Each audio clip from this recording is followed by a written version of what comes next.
തിരുവനന്തപുരത്ത് രാത്രിയുടെ മറവിൽ കഞ്ചാവ് മാഫിയയുടെ ആക്രമണം. ആളൊഴിഞ്ഞ വീട് അടിച്ചു തകർത്ത സംഘം CCTV അടക്കമുള്ള ഉപകരണങ്ങളും മോഷ്ടിച്ചു. KSEB മീറ്റർ ബോർഡ് തകർത്ത സംഘം ഫ്യൂസ് ഊരിമാറ്റി.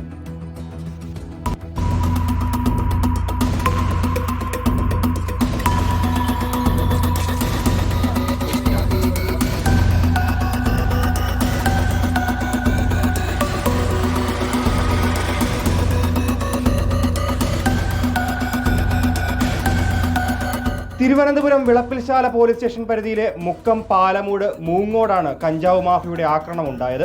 കഴിഞ്ഞ ദിവസം രാത്രിയാണ് പ്രദേശവാസിയായ ശൈലേഷിന്റെ ആളൊഴിഞ്ഞ വീട് ഒരു സംഘം അടിച്ചു തകർന്നത്. വാതിലുകളും ജനാലകളും അടിച്ചു തകർത്ത ശേഷം CCTVയും അനുബന്ധ ഉപകരണങ്ങളും മോഷ്ടിച്ചു. വീടിന് മുൻപിലുണ്ടായിരുന്ന ബുദ്ധപ്രതിമ അടിച്ചു തകർത്തു.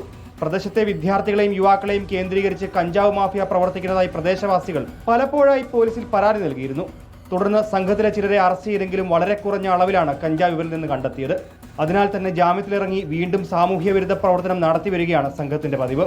അതേസമയം വൻതോതിൽ കഞ്ചാവ് വിളപ്പിൽശാലയിൽ തന്നെ രഹസ്യ കേന്ദ്രത്തിൽ സൂക്ഷിച്ച ശേഷം ചെറുപൊതികളിലായി വിദ്യാർത്ഥികൾക്ക് വിൽപ്പന നടത്തി വരികയാണ് മാഫിയ സംഘമെന്നാണ് പ്രദേശവാസികളുടെ ആരോപണം. പ്രതികളെ കണ്ടെത്തുകയും നാട്ടുകാർക്ക് സ്വൈര്യവിഹാരത്തിന് ഇടയൊരുക്കണമെന്നുമാണ് പൊതുപ്രവർത്തകർ പറയുന്നത്. പ്രദേശത്തെത്തിയ വിളപ്പിൽശാല പോലീസ് കേസെടുത്ത് പ്രതികൾക്കായി അന്വേഷണം ആരംഭിച്ചു.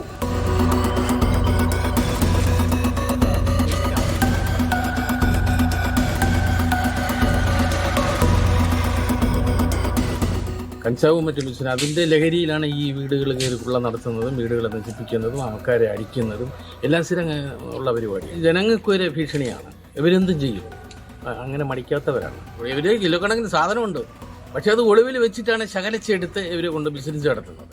ഈ മേഖല ഒട്ടാകെ കഞ്ചാവ് മാഫിയ കൈയടക്കുകയും മനുഷ്യരുടെ ജീവനും സ്വത്തിനും തന്നെ ഭീഷണിയായിക്കൊണ്ടിരിക്കുകയാണ്. റിപ്പോർട്ടർ, തിരുവനന്തപുരം.